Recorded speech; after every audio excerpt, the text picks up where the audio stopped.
I have long stated that the audience, the members of the Florida Maquis, are by far and away the most intelligent, well-informed audience on YouTube, bar none. This has once again proven itself to be correct. Someone has come to the channel and brought an absolute treasure trove of information regarding this issue with Ebola. They have answered in one video, they have answered 3 questions, doing open source intelligence research at a level I haven't seen since I was in the military. This person knows what they're doing, and if they don't have any specific training, then they're just a natural. I have no explanation for how good this research is, unless this person has been trained to do it. The big question has been in my mind, and I have been trying to dig this up. Why San Antonio? Why, of all of the cities, San Antonio, Texas, are they bringing these people from the Congo? This person answers this question.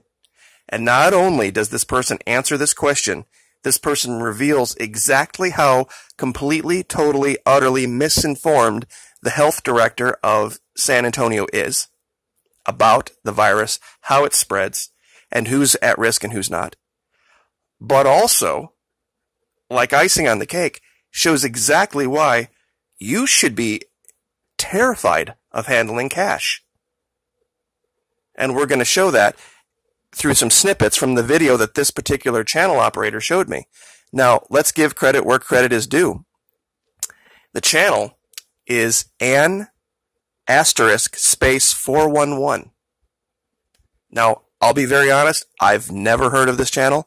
This is the first contact. I have not, to this point, been in contact with the channel operator. So I'm hoping here that this is something that they would appreciate, especially since they gave me a message that said specifically, right here, it was about an hour ago. She said, quote, "It's already in Texas. Please see my video, Florida Maquis. I need you talking about it because you reach more people." And then she gives me the link. And then she also stated, whoever wrote that article asked, "Do we have an epidemic? Good grief. They already dropping immigrants from the Congo and San Antonio. They are allegedly catching them at the border, then pretending for the last 6 months they have been screened." Nailed it. Absolutely nailed it. Now, why San Antonio? I'm going to let you figure out this picture. I'm not going to say the word. This is why. We're going to show this using some snippets from the video that she posted, that link. Now, real quick, let's back up to the 5-minute and 20-second mark, where we can address this issue. Well, let's see, 448. Here we go. Ready? Several times before they arrived. They have gone through more health screenings in the last 6 months than probably most of us go through in our lifetime. But regardless of all of that is the fact that it's a 21-day incubation period. So it's really not possible that if they were exposed to Ebola in the DRC, that now 6 months later they could develop symptoms and infect us. Completely, totally, absolutely, 100% incorrect, dangerously incorrect information. How do we know this? Very simply, we have covered this before. And this is old information. Woman spreads Ebola virus 1 year after infection, doctors say. Now, what the woman who was just speaking at the podium didn't address is someone who had been infected, who had gotten over the infection, and still may be carrying it in the brain, in the testes, in all sorts of different places in the body that have immune privilege. This woman infected a sexual partner. Now, 1 year later, after having recovered from it. So, that's step one, right there, completely blown out of the water. Now, same video. We're going to jump to the 9-minute and 20-second mark here. 9:30, actually. All right, here we go. Roxy joins us live from the city's Migrant Resource Center downtown. Roxy, how many people have gone through that center recently? We're told 14,000 people have been helped through the center since it opened, including the 250 asylum seekers who were dropped off last Tuesday. Now they have to go through an extensive process before they even walk through these doors. The city says that they've gone through more screenings in a 6-month period than most Americans do in their lifetime. And first at 5, patently false. That's what Metro Health calls rumors that the recent Congolese arrivals here were exposed to Ebola in the Democratic Republic of the Congo. The Metro Health director was compelled to respond in hopes of knocking down those rumors. Well, the Metro Health director says it's really much ado about nothing, but she says she wanted to make it perfectly clear that San Antonio was never put at any risk, any health risk, as a result of the Congolese asylum seekers being here. Besides, she says, by the time those 250 Congolese men, women, and children arrived in San Antonio, they'd already undergone more health screenings than most people do in a lifetime. At each airport they flew through in Africa, every border checkpoint coming up through South and Central America and Mexico, and, of course, at the U.S. border as well. The reason being is because they were coming from the Democratic Republic of the Congo. It's a very large country, keep in mind, and Dr. Bridger says that the Ebola outbreak over there is isolated in one area of the country, but not from where these Congolese asylum seekers came from. Once again, totally false information. Now we know it's in Goma. Now we know that it started up in the Catholic parish of Mangina. We also know that a year ago it was in Mbandaka, which is on the complete other side of the Congo. Now it's in Uganda. There's been allegations of making its way into Kenya. Absolutely, totally, completely false information. Now, the next place that we're going to jump to is... Now, this is the part about cash. I know a lot of you are totally against cryptocurrency, but I want you to listen to something that even I didn't think about. I heard it for a bunch of times, and I didn't even think to put the 2 and 2 together.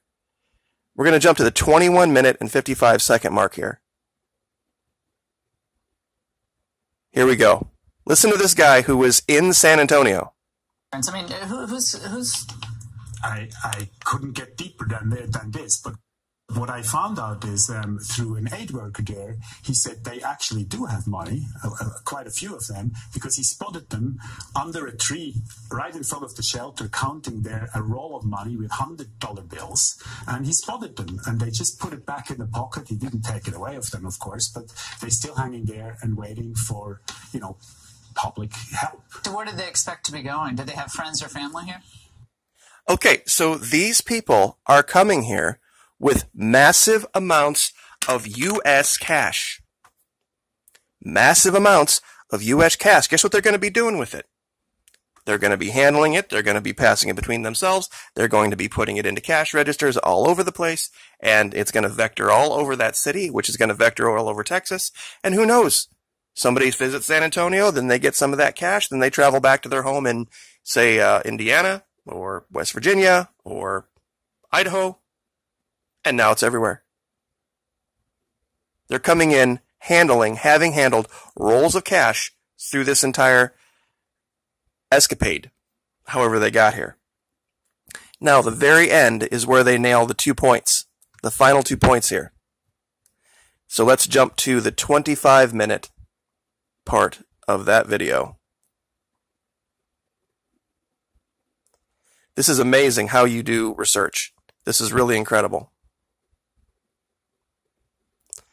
All right, so this is 3 minutes and 39 seconds. I'm going to speed it up to 1.25. This shows why San Antonio. Claiming lives and paralyzing people in fear. Dr. Olena Stanko at the Texas Biomedical Research Institute is a warrior in the battle against Ebola.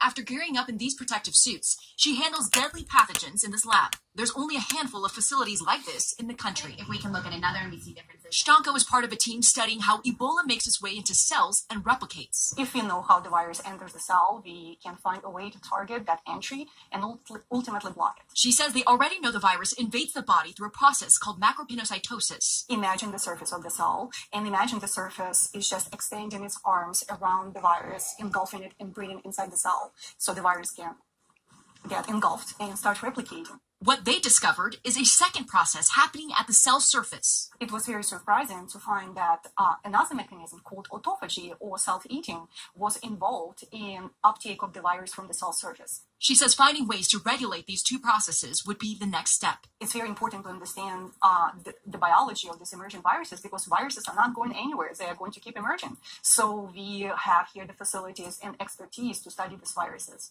On the heels of a recent Ebola outbreak in Central Africa, a research facility right here in San Antonio is testing a promising treatment for the deadly virus. 44 new Ebola cases have been reported in Africa, including 23 deaths. And right now, here in San Antonio, the Texas Biomedical Research Institute is testing what could be a groundbreaking treatment. Scientist Ricardo Carrion knows his way around a lab. The BSO-4 is a specialized laboratory where we deal with agents that have no cure. And one of the agents Carrion and his team are currently dealing with is the Ebola virus. They are testing out a new therapy with the help of these guys, monkeys. And they're so related to humans in terms of their immune response and how the virus interacts with that host that we are confident by saying that if we are able to protect a monkey against Ebola virus, it should work in humans. The therapy may be simple but complex because it takes a lot of study and data.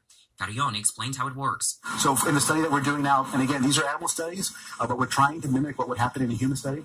You would get 3 doses of this therapy through a vein over a 90-second period. Essentially, the IV injection stops the virus from spreading to other organs. So what this antibody does is it either attaches to the virus and neutralizes it there, attaches to the cell, prevents infection of that cell, and gives your body enough time to mount its own response to it and clear it out. So what our goal is with this therapy is to be able to reduce the numbers just long enough so that your immune system can kick in and take care of business. And we've shown in monkeys that it's very effective at doing that. Carrion says right now there is not a single FDA-approved vaccine or therapy for the treatment of the Ebola virus, but that is something they hope to change.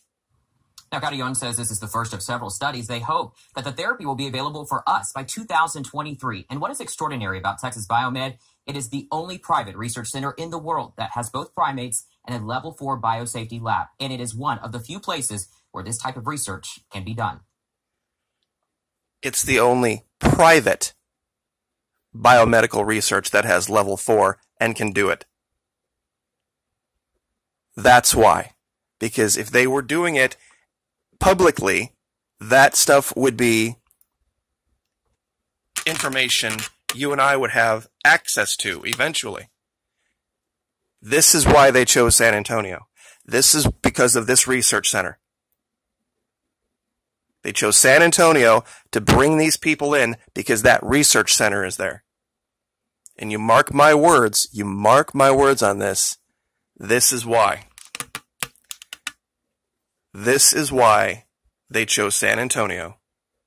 This video has shown that the person, the medical director of San Antonio, very clearly doesn't understand or is putting out disinformation, one of the two. It has shown the danger of cash because massive wads of cash were given to these people in this high-risk area, and they have brought it back here. And now we know why San Antonio. Because of this private medical research facility that has the ability to do this with level 4 containment. That puts so many pieces of the puzzle together in one video. Absolutely stunning, amazing research work by Ann *Space 411. Incredible research. Well done. Welcome to the Maquis. This is how you do research. So I will give you the link to her channel. I'll give you the link to that video so that you can watch the entire video. It's 28 minutes, 39 seconds long. And we'll give you the entire synopsis. And it's a lot of local reporting that you or I probably, I'm in Florida. I'm sure a lot of you are other places, wouldn't see. But that last snippet, that last 2 minutes where that guy said what made it so extraordinary, explains everything. Absolutely, totally explains everything about this. Why San Antonio, and why from the DRC? It wouldn't surprise me one bit if that money came directly from the DRC. Pardon me, from the CDC. That they gave them the money to bring them back here to do this so they don't have to be tracked by the government. Like, share, subscribe.